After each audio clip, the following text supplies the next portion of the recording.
Magandang araw kaibigan, it's me Gray TV. Alam mo ba na sa gitna ng tumitinding tensyon sa Middle East, ito pala isang malaking desisyon na naman ang ginawa ni President Donald Trump na pwedeng magbago ng takbo ng sitwasyon.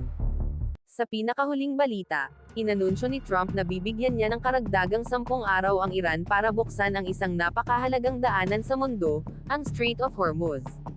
Pero eto ang matindi, kapag hindi daw sumunod ang Iran, bobombahin ng US ang kanilang mga power plants.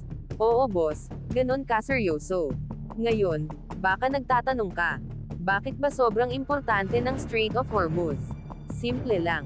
Ito ang isa sa pinaka-importanteng ruta ng langis sa buong mundo. Kapag ito ay isinara o kinontrol, pwedeng tumaas ang presyo ng langis, maapektuhan ang ekonomiya, at posibleng magdulot ng global crisis. Kaya hindi biro ang utos ni Trump. Ang mas nakakagulat pa, originally, 5 days lang ang binigay niyang deadline sa Iran. Pero ngayon, in-extend niya ito ng 10 days, na aabot hanggang pagkatapos ng Easter. Ibig sabihin, may konting oras pa para maiwasan ang mas malaking gulo. Pero may banta pa rin ng gera. Sa kabila nito, sinabi ni Trump na, hindi siya desperado makipag-deal sa Iran.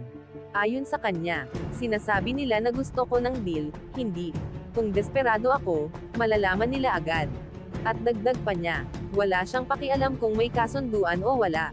Medyo matapang, at medyo delikado pakinggan. Samantala, ayon sa Iran, wala daw silang official na negosasyon sa US. Pero umamin sila na may mga mensaheng pinapasa gamit ang Pakistan bilang middleman. Ibig sabihin, may komunikasyon pa rin sa likod ng eksena. Pero hindi direkta. Habang nangyayari ang lahat ng ito, mas lalong tumataas ang tensyon sa Amerika mismo. Sa US Congress, parehong Republicans at Democrats ang nag-aalala. Bakit? Kasi may posibilidad daw na magpadala na ng US troops sa Iran. At ayon sa ulat, may mga sundalo mula sa 82nd Airborne Division na papunta na sa Middle East. Kapag nangyari yan boss, hindi na lang ito simpleng banta. Posibleng maging full-scale war na. May isang opisyal pa nga na nagsabi, mukhang papunta tayo sa sitwasyon na ilalagay sa panganib ang ating mga sundalo. At kahit ang ibang Republicans, hindi rin kampante. Sabi nila, dapat muna makipag-usap si Trump sa Congress bago magpadala ng troops. Dahil malaking desisyon ito. Ngayon, ang tanong, susunod ba ang Iran sa ultimatum? O haharapin nila ang posibleng pag-atake ng US? Sa ngayon, malinaw ang sitwasyon. May 10 araw ang Iran. May nakaambang banta, at buong mundo ang nakatingin. Kaya boss, abangan natin ang susunod na mangyayari sa loob ng mga susunod na araw.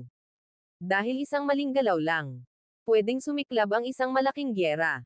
Kung gusto mo ng ganitong klaseng balita na madaling maintindihan at updated, huwag kalimutang mag-like, subscribe, at i-hit ang notification bell. Dito lang yan sa channel ko. Gray TV, ang iyong international newscaster.